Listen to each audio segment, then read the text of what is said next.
We're back. It's the Value Wrestling. This is Big Tyme Rants. I'm the Big Tyme, and I'm here to break down some last-minute news before the biggest party of the summer gets off. Yes, it's SummerSlam tonight, ladies and gentlemen. And, of course, we at the Value Wrestling will be here with a post-show review to break down everything that happens at SummerSlam.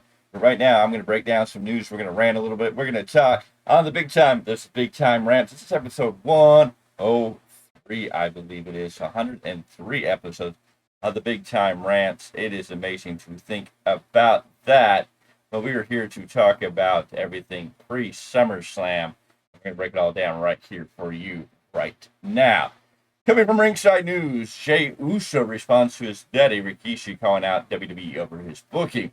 Jey Uso has been on an absolute tear as a babyface on Monday Night Raw over the past few months, but he has not yet been able to win key matches over the past few months, leading to Rikishi calling out WWE over his booking. In the light of this, Jey Uso has finally responded to the same. Jey Uso is making waves as a singles competitor on WWE Raw. Although he's delivered impressive performances, he has yet to capture a singles title. His participation in the men's Money in the Bank ladder match didn't see him pick up the win, but Jey Uso continues to be a prominent and influential presence on Monday Night Raw. Of course, while speaking to Off the Rope podcast, Rikishi expressed his frustration about how Jey Uso is being booked. He questioned why the company isn't pushing or giving more opportunities to someone he considered the most popular babyface, regardless of their family connection. Rikishi suggests that it would benefit the business to give Jey Uso a title or a significant win, implying that it's a missed opportunity. They're doing the damn thing, Yeet. My opinion's why. Why do you not push or give the most popular babyface in my eyes, be it my son or not? If the Yeet Master or the Yeet Man is over, why? How come? What is the problem? Not giving this guy some type of title, something, win something, it'd only be good for business, wouldn't it? And that's Rikishi, and those is what he had to say. And here's what Jey Uso addressing his father's comments on the Ringer Wrestling show. He acknowledged Rikishi's opinion about creative direction, but advised his dad to simply enjoy the show and let him do his work. Jey also mentioned that his father's comments are part of his character, and he gave a shout out to his dad. And I quote, this is what Jey Uso had to say. He just said what he said about my creative. I'm like, Dad, just watch the show. Let me work. Let me go out and work. Enjoy the show. Make your rap tracks. That's Pops, though. Shout out to my dad. There's been considerable fan support urging WWE to push Jey Uso to the top as a major fan favorite on Raw. There's growing anticipation for WWE to elevate him to a singles championship status.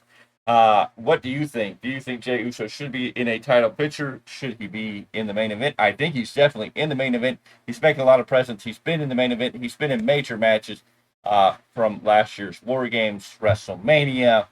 He's showing a lot of talent. It's just going to be the right time and the right place. The story doesn't intermingle with him.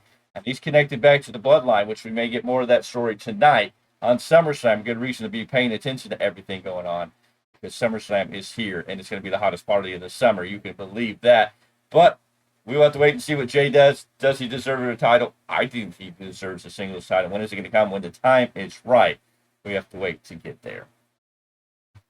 Tommaso Ciampa breaks silence after shocking title loss on last night's SmackDown. Johnny Gargano and Tommaso Ciampa defeated Grayson Waller and Austin Theory to claim the WWE SmackDown Championships on July 5th. But they dropped the titles to the Bloodline and SmackDown this week, last night, and now Ciampa has broken his silence on the matter. On the August 2nd episode of SmackDown, Johnny Gargano and Tommaso Ciampa reign as the tag team champions in Johnny Gargano's hometowns ended when the Bloodline, Jacob Fatu and Tama Tonga, beat them in the center of the ring. The Bloodline claimed the victory, seizing the WWE Tag Team Championships. Post-match, Solo Sikoa proudly displayed the titles on camera, making a significant momentum shift for the Bloodline as we head into SummerSlam. Ciampa took to Instagram following the shocking title loss as he uploaded a photo of the WWE Tag Team Championships, pointing out that he and Gargano were champions for 29 days. They showed the metal belt and said 29 days, and that's what he said. How do you feel about Tommaso Ciampa and Johnny Gargano DIY losing the title so quickly after 29-day title reign to the Bloodline? Will this help boost the Bloodline? I guess we're going to have to see what happens tonight. I think it's a major disappointment to see DIY already lose those tag team titles, but hopefully they get them back. They worked really hard to get there. We're just going to have to wait and see how it all comes together. More news out of AEW. Of course, if you haven't heard, there was a conflict between Britt Baker and MJF. Britt Baker made some comments in the locker room, which MJF's girlfriend overheard and went to MJF and complained, and then this caused him to storm into the women's locker room supposedly, and it's just all blown up. Anyways, tensions have been very high backstage at AEW with MJF, the newly crowned AEW American former international champion, at the center of the controversy after a heated conversation with Britt Baker. The AEW locker room is reportedly upset over the fact that MJF did not face suspension. The conflict reportedly began when Britt Baker made comments about MJF and his girlfriend Alicia out in the women's locker room. Out relayed these remarks to MJF, leading to a series of conversations involving MJF, Baker, and Out. Will Ospreay also got involved discussing the situation with Baker as tensions escalated.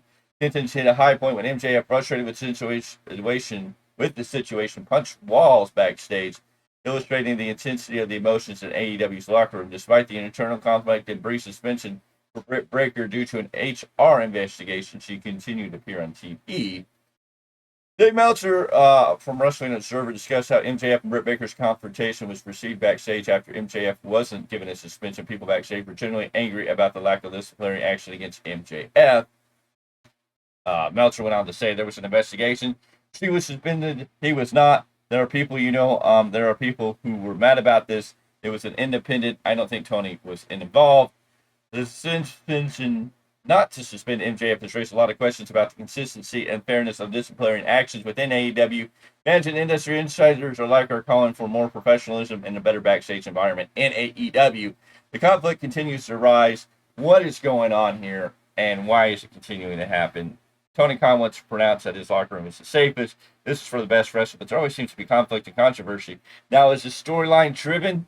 Is this all going to be a sham? Because if you watch this week's Dynamite, the elite, the young tampon buckers are going to show this video conflict footage and draw it in. I don't know. It's a hot mess. AEW not looking good. Their TV deal exclusive time expired. Why hasn't Warner Brothers Discovery and AEW came to some new agreement for a TV deal? What is the holdup? What is holding them out? Why aren't we hearing things? It makes you really wonder why it goes on longer and longer and waiting. Will AEW still be on CBS? Will they still be a part of the Warner Brothers Discovery family? Or are they going to find a new home somewhere else? And only time will tell. We're going to have to wait. SummerSlam going to be this hot weekend's topic. And speaking of SummerSlam, it is reported that the Hardy Boys are in Cleveland and had a meeting with WWE before SummerSlam. Coming from Ringside News, WWE had several instances of individuals leaving the company only to return later. The Hardy Boys left WWE a few years ago, but after their stint with AEW, they might be considering a return to their professional wrestling home once again. Now, the Hardy Boys both started very young in WWE and made their names well known through WWE. Both of them have left at different times. Jeff going to TNA and making his name well known in TNA with other issues, positive and not, coming back to WWE, leaving WWE, coming back to WWE, winding up going to AEW, having a lot of issues over there. It seemed like coming back. Matt Hardy has also had his own issues, left WWE, been in TNA, been in Ring of Honor, been all over, has made a pretty good name for himself in AEW there for a while, and now they are both back in TNA on a handshake agreement, but they're talking to WWE. Jeff has been very adamant about his return to WWE so he can finish his career there and possibly get their WWE Hall of Fame induction. There's certainly hope from some fans that they will see Jeff Hardy and Matt Hardy in the WWE once again. Reports indicate the Hardy Boys recently met with WWE, and Sean Ross Sapp from Fightful Select stated that the duo were spotted outside of WWE talent hotels. This raised questions about their involvement with the company. Inquirers within the WWE and the Hardys confirmed that they were in town for WrestleCon and invited to film interviews and content. Some of this content is for active series, and then there is a potential Hardy Pacific presentation coming. They're currently in TNA, and they're working without a contract, although they still have commitment dates. It is reported they are enjoying their time there. WWE sources mentioned that there is not much to read into the situation, when other sources outside the company believe the Hardys might make an appearance eventually. And I think that's all you can say. I think the Hardy Boys definitely deserve a spot in the WWE Hall of Fame in the class of 2025, WrestleMania 41, Las Vegas. Let's get the Hardy Boys inducted. They're working in TNA. Let's see them cross over to NXT while they're there. Let's have fun with it. The Hardy Boys there for WrestleCon in Cleveland, a big event around SummerSlam. A lot of talk, a lot of speculation. It's going to be a lot of fun. Can't wait to see the Hardy Boys back in WWE. Well, how do you feel about that? Drop your comments down below. Do you want to see the Hardy Boys back in WWE? Do they deserve a WWE Hall of Fame induction. Should it be at WrestleMania this year or should it be later?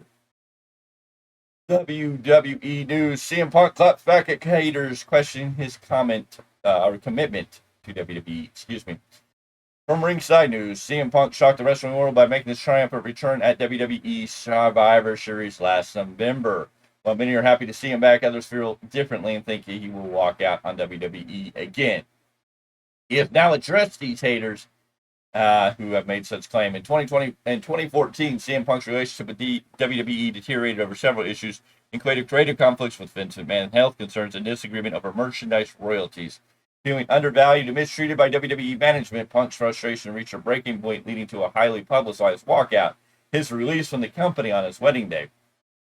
Even though CM Punk has been back in WWE for a while now, quite a few people think it's just a matter of time before the Second City Saint does something controversial and walks out on the company again. While speaking on Countdown to SummerSlam, Punk was asked about his message for the critics who were waiting for the old CM Punk to surface, possibly leaving the company again. Punk responded by acknowledging these critics and are actually his biggest fans. He noted that one pays more attention than those who dislike him the most. He sees them just as the opposite side of the fan spectrum. Again, I don't know if I read that right. Punk responded by acknowledging that these critics are actually his biggest fans. He noted that no one pays more attention than those who dislike him the most. He sees them as just the opposite side of the fan spectrum. Punk stated, God, I can't talk, that his polarizing nature means he can either be very helpful or very confrontational, and how people react to him says more about them than about him. He expressed that being told he cannot do something he has always been a major motivator in his life and career. Being told he can't do something has always been a motivator in his life and career. Punk believes that his popularity stems from his willingness to be different, to not conform and persist despite obstacles. Punk went on to say, and I quote, "They're bigger fans than my biggest fans. Somebody watches you more than your biggest haters. And to me, they're just the flip side of the fan coin. They're all fans. Everybody pays attention to what CM Punk does." CM Punk is a polarizing yes. He's the first guy to reach into his pocket and help you out with some money, or the first guy to punch you in the face. Says more about them than he does. Punk always stirring the pot, and Punk's been a hot commodity in WWE. And of course, Punk's been working on renegotiating his contract to basically be a WWE for life.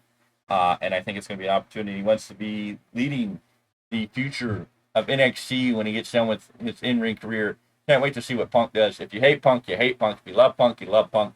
I fully support Punk and love the Punk we're seeing in WWE. He seems happy. He seems motivated. He seems to be enjoying his time and using his time well, not only to become one of the best stars in WWE today, but also helping the stars of tomorrow progress. He's been seen a lot in NXT, working side by side with Shawn Michaels and the younger talent, a lot of people down there. He is a bright spot in the WWE. I think people are trying to hold on to what he was at the end of his 2014 run with WWE and the fallout that he was injured, he was tired, he was sick.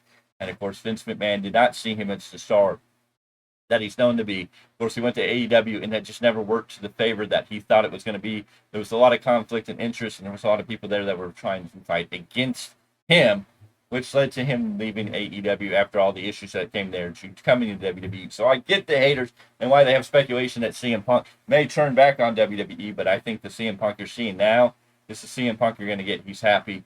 He's happy to be here and can't wait to see what's to come. Ringside News, WWE hotel sightings hint at possible surprise debut at SummerSlam. Who was seen? Well, ladies and gentlemen, let's talk about it. WWE is holding SummerSlam in Cleveland tonight, and you never know what might happen. This could include a debut or a big return. We now have a major potential spoiler about another Bloodline family member who may be closer to making their debut. In a recent turn of events, Ringside News was sent word that Zilla Fatu was spotted at the WWE hotel before SummerSlam. This could be a big sign that the Bloodline saga will see a new member, with Solo Sikoa taking on Cody Rhodes in a Bloodline rules match at SummerSlam. You never know what might happen. Roman Reigns is rumored to be making his return at the biggest party of the summer, with WWE already having creative plans and directions in line for his return. Roman Reigns returns at SummerSlam. It stands for a reason that we will need help from Jey Uso and maybe the returning Jimmy Uso. One could only imagine what the wise man Paul Heyman will do when he returns, and Zilla Fatu may be right around the corner to help this out. We also know Hikuleo has signed with WWE, and another member of this family and bloodline and storyline Of course, Zilla Fatu, a big name. He's in the area for a GCW event, but also has a GCW event tomorrow, Sunday, in, I believe, New Jersey. Zilla Fatu, of course, the son of Umaga. He made his wrestling debut in July of 2023 with Reality of Wrestling, Booker T's company in Texas. He's been rumored to be on the WWE's radar. We're just going to have to wait and see. Will Zilla Fatu play a role in tonight's event? I don't know about that, but we do know Piccolo can play a part. Jimmy Uso, Jey Uso, and even the returning Roman Reigns, maybe The Rock, maybe the wise man Paul Heyman. Lots of stories. You got to tune in to SummerSlam tonight. And of course, me and the boys will be here afterwards to cover everything that went down on the show. We're going to break it all down. We're going to be here to talk about it. We're going to get into it. So make sure you're here for that. Join in the chat. Join in the conversation. Join us as always on the Big Time. This is the Value Wrestling. This has been a Big Time Rants. I thank you for being here. Thank you for taking time out of this busy day. SummerSlam day. SummerSlam, the biggest party of the summer. I hope you enjoy it. We can't wait to talk to you more about it. It has been fun. So this is the latest breaking news coming out. So who knows what is going to happen next. Stay tuned on the Big Time. I will see you on the next one.